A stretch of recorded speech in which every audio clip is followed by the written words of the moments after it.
Hello guys, how's it going? My name is Dalaran, and in today's video, I'll be doing a 5 list of 5 most underrated specs for World of Warcraft in regards to PvP. I think a lot of us enjoy World of Warcraft PvP. There's none other like it when it comes to MMOs, and a lot of us keep coming back to the PvP side of the game, whether casually or hardcore, and the variety you can get from every experience with so many different classes and specs in the game make every single encounter, whether it's an arena or a battleground, a different experience. In this video, I want to highlight some of the specs in the game that are not nearly as often played as others, particularly in regards to PvP.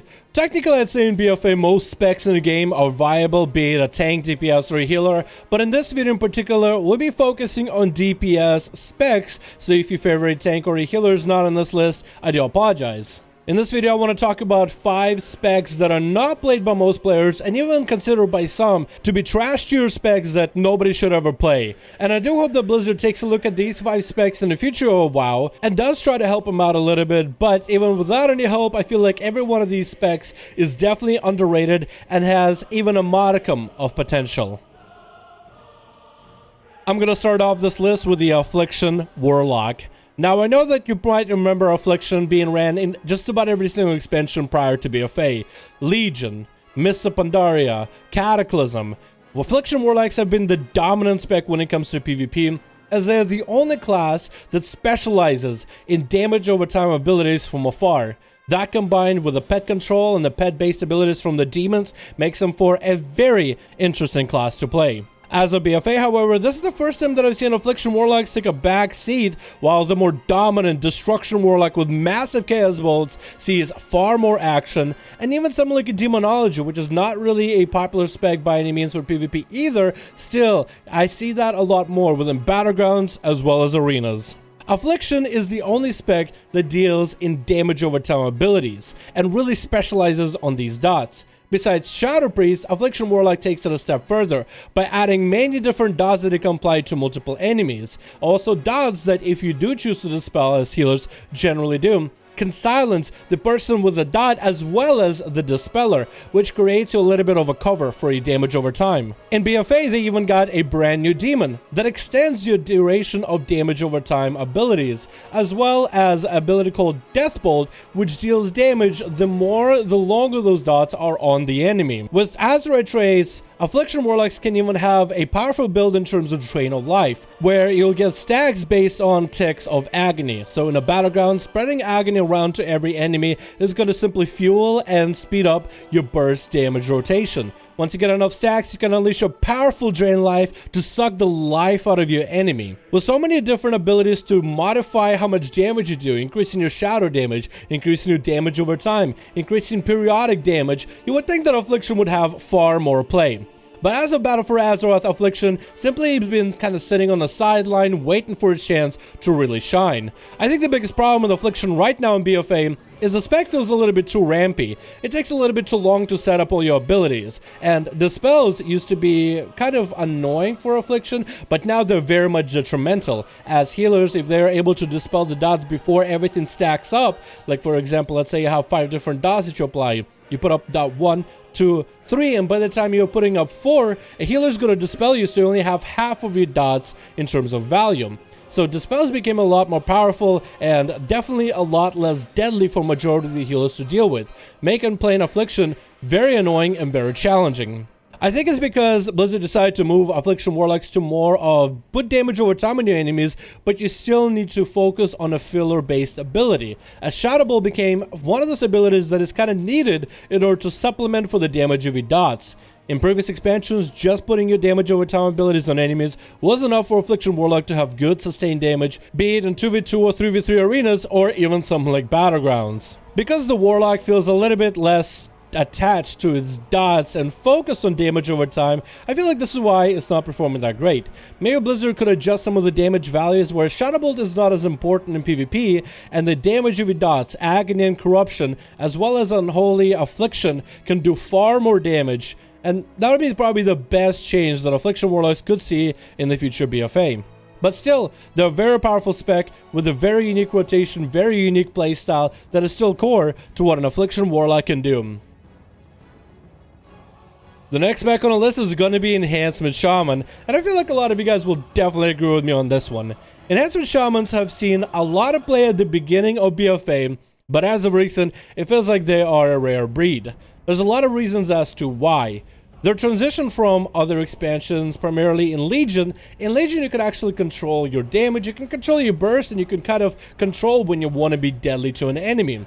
For example, if an enemy trinkets or pops a defensive, you wait that trinket or defensive out and then you go collapse and damage on top of them afterwards. Enhancement Shamans just don't have the reliability in the damage, as it all comes to randomness. We all know the RNG of Battle for Azeroth, and I feel like Enhancement Shamans basically embody that. You can have good damage, and you do good damage sometimes, but the problem is you don't do good damage all the time or when you want to. Outside of damage alone, which Shamans definitely have, it's just kind of a coin flip or a dice roll whether they get any, they also have a lot of good utility abilities, like purging enemies off of different buffs, slows, as well as a multitude of totems between stuns, slows, and even totems that can soak up a cast of an enemy spell like a Massive Chaos Bolt or a CC ability like a Polymorph with their grounding totem. Also, as a melee hybrid class, you also have some healing to you. Being able to apply a Earth Shield to an ally or yourself helps a little bit with the heal and protection. Plus, if you're able to get some Maelstrom, you can convert that Maelstrom into insta-cast heals that you can use on the move. Of course, there's also Ghost Wolf, which lets you move around a lot faster than others, and even get some auto talents in order to get a passive heal while you're in Ghost Wolf, but you can't stay in Ghost Wolf for too long, and it gets a little bit detrimental to Enhancement Shamans because they can't really fight back. On top of all that, they're fairly squishy for a class that wears mail armor. They only have one big defensive to help them play around, while Elemental Shamans can talent for a second defensive on the flip side. I also noticed that Shamans are fairly slow. Yes, you have Ghost Wolf. Yes, you have a fair amount of mobility that you can use. You even have a cooldown to give you a momentary sprint. But I still feel like whenever I play my enhancement, it feels very familiar to playing a Death Knight. You really do feel like a wheelchair to some extent. Maybe a step ahead of wheelchair, but pretty close to the point where it just doesn't feel quite as fun when you get slowed down, rooted, and locked down in places. I feel like Enhancement Shamans just need something extra, and maybe the necklace changes in patch 8.2 might be enough to make him far more powerful, because I feel like they're a spec that's still good, but it has potential that it's yet to unlock, and hopefully we'll see this potential in the future patches. Outside of that, I think it's still a viable spec in some 3s and 2s comps, and it's absolutely probably the most fun to play out of the 3 Shaman specs. Just too bad, it's just not quite as popular and not as powerful as Elemental. Number 3, I'm going to put in Frost Death Knight. This one is, I really wish Frost was slightly better in BFA. I have no idea what the hell they did with it as of Legion, and this one is going to be more or less of a rant about Frost Death Knights. I will be honest, I was very, very upset when they basically nerfed them. They didn't nerf them in terms of damage numbers, they simply just changed where the damage comes from. So instead of massive obliterates and frost strikes with a big two-hander, instead you got 2 little tiny swords in each hand, where most of your damage comes from auto attacks, and you wouldn't just be guessing if I told you, but also your damage over time ability. I mean, Frost Death Knight deals as much damage with their dot, or almost as much as an Unholy Death Knight with their damage over time, which feels like the weirdest thing ever, and I don't agree with it. But Frost Death Knight definitely still has potential to this day. In terms of survivability, there's no other like a Frost DK, being able to generate an incredible amount of runic power to convert straight into death strikes. Frost Death Knights are fairly slow, like an Unholy Death Knight, but that survivability lets him get to the target a little bit easier, because at least they're able to deal with the damage by self-healing. They also have surprising amount of AoE damage, especially when enemies clump up, as you can get that remorseless winter chilling enemies' bones and spread the frost fever all over the enemy team to deal good sustained damage, which is something you might as well take advantage of. When it comes to burst, Frost doesn't have the biggest burst, but definitely has on-demand burst whenever you need it. And while this damage is not the biggest damage, it still is damage. It is guaranteed amounts of damage that you're able to put out. It is guaranteed amount of pressure that you can put on an enemy. That combined with slows, you get a class that has this frosty effect to it, kind of like a Frost Mage with all your slows, all the damage over time abilities, kind of like an Affliction Warlock, and some consistency when it comes to training one target, as well as the unholy might when it comes to spamming death strikes in order to deal with the damage going out. I feel like Frost Death Knights need a little bit of love from Blizzard in order to become viable. I would love to see them going back to a big two-hander build with massive obliterate crits. If you were to just up the damage of obliterate by a little bit and give them a big old two-hander, I feel like the spec all on its own with that alone could be far more powerful and playable in BFA.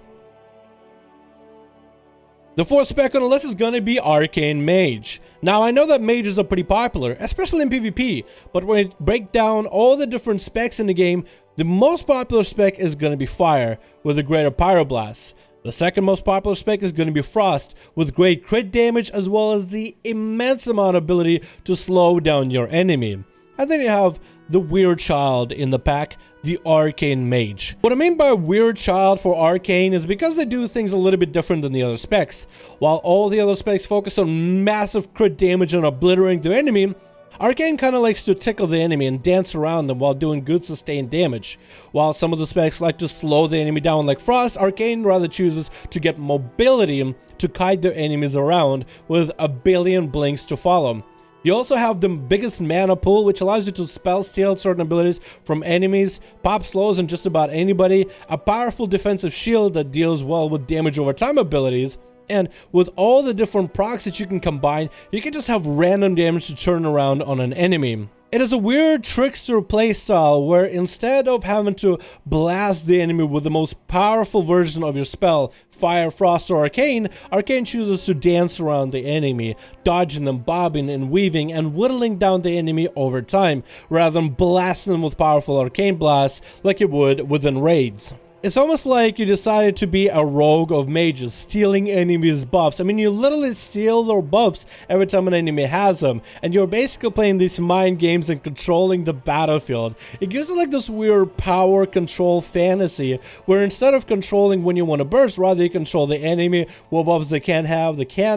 It is the weirdest spec that I played of Mage. It definitely doesn't feel like it's conventional, but it is powerful, it is effective, and it's actually kind of fun. In a sense, it reminds me of the Outlaw Rogue. It's not quite the same as Assassination with massive damage or the control of subtlety, but it's more of a wild card. And not a lot of people are gonna get into the wild card playstyle, which now I can see why not as many people play Arcane Mage.